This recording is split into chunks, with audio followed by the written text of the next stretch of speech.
First of all, and before we get started, let me warn you. This might be trigger warning for some people, but if we don't ruffle a couple feathers, we are not going to be able to tap into self accountability and therefore tap into healing. So today, I am going to talk about trauma bonding in the spiritual community. Trauma bonding in the ATR, especially the spiritual community in social media. Okay? It happens in person as well, but I've seen it more in social media. So here we go.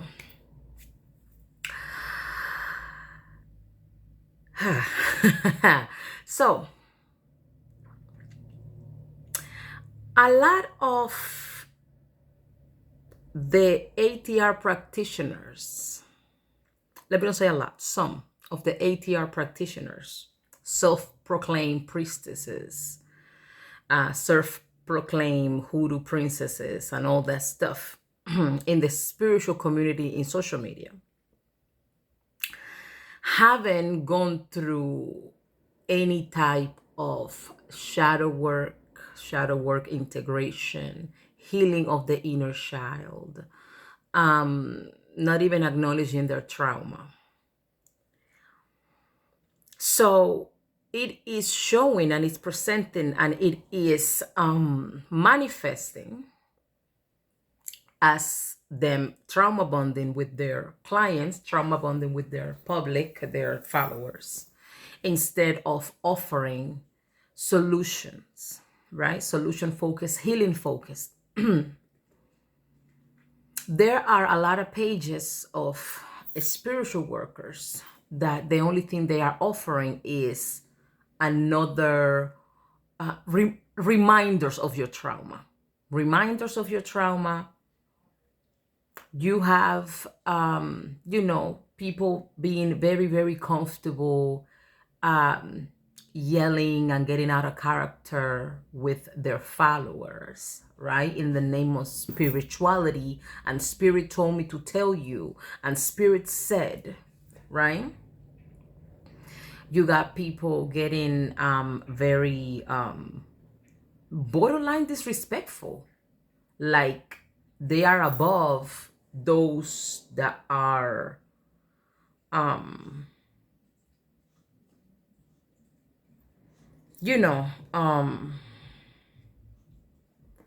those that are learning from them or following them, right?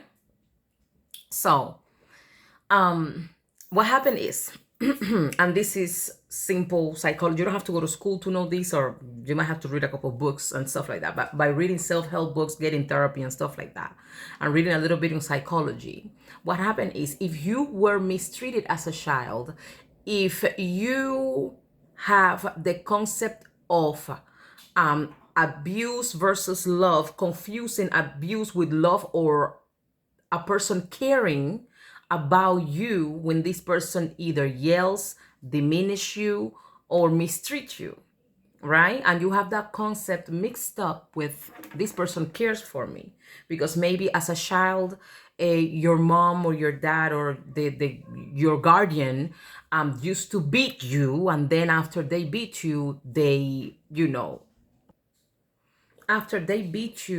say things like, but I love you. I did this because I love you.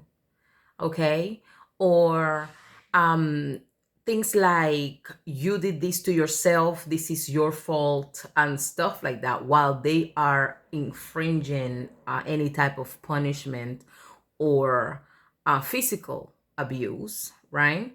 We also have the wrong concept, and this is widely spread in, especially for us women, that if growing up, if a guy treated you badly, if a boy didn't know how to treat you, oh, he likes you. He's being abusive. He's making fun of you. He is picking on your insecurities. He might be borderline bullying you, but they will say, oh, he's doing that because he likes you. So we register in our head abuse equals love, abuse equals care, right? So now we come to the spiritual community, looking for healing, looking for alternatives, looking for solutions, because we're sick and tired of being sick and tired. And here we are trying to reconnect with our roots and learn, right? Our ancestral ways. And you find a lot of people using those same tactics.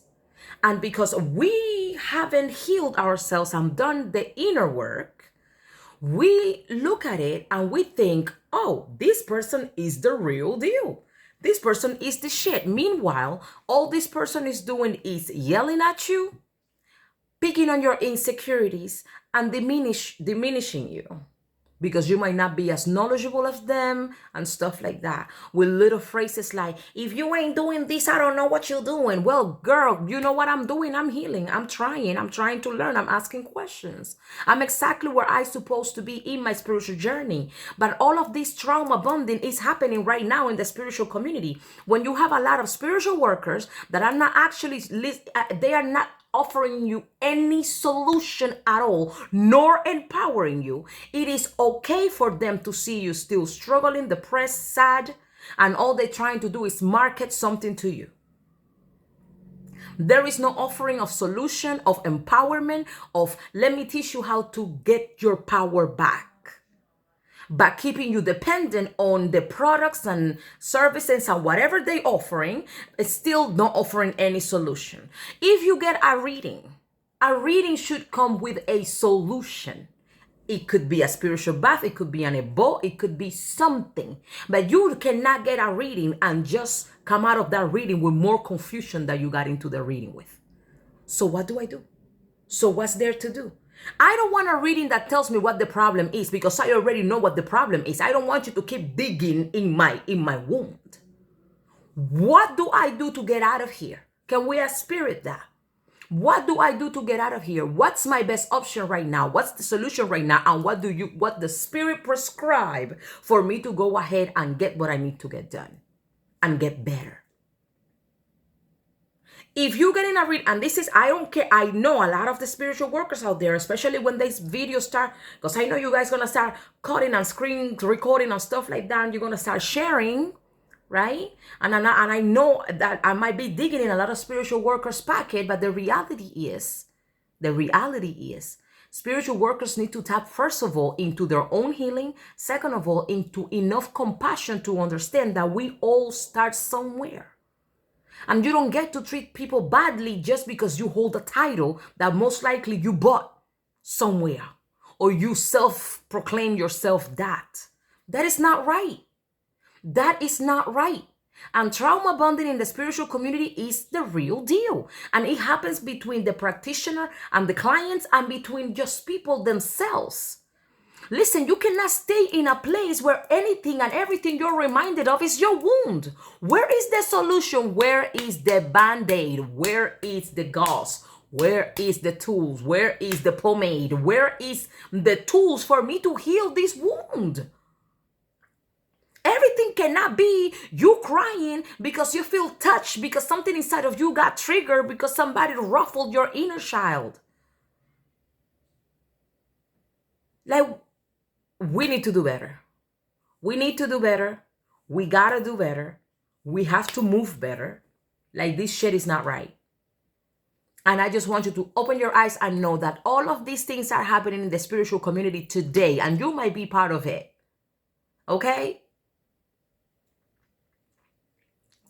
And same thing. Some people are looking for other people to feel, and you might be feeling okay. But then, because you're not standing in your truth and your authenticity, you see this person that's, according to you, is above you, just because they hold a title in the spiritual community. And this person is talking about, oh, depression and this and that and all this stuff, right? And now you're questioning yourself, am I depressed? You might not be. No all spiritual messages are for you. Understand that. You don't have to resonate with every spiritual message that a person delivers. You might have a beautiful, amazing, beautiful, great life. Embrace it. Embrace it. Stand in your truth. Stand in your truth and your authenticity. Okay? And please don't trauma bond with nobody else. Don't trauma bond with nobody else. Because at the end of the day, it doesn't matter what title nobody holds, they are not better than you. They are not better than you. And we all walking in our own journey at our own pace. Understand that. Don't let nobody shame your journey. Okay? Au revoir.